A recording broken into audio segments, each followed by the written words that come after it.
Kata siapa bau? Enggak tuh, biasa aja. Bismillahirrohmanirrohim.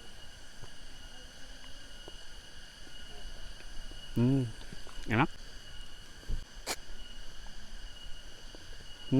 Berlendir sih memang, cuman tidak seperti itu lebay.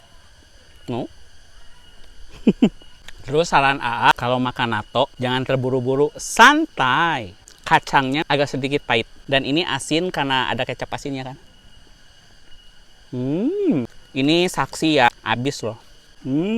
Mantap.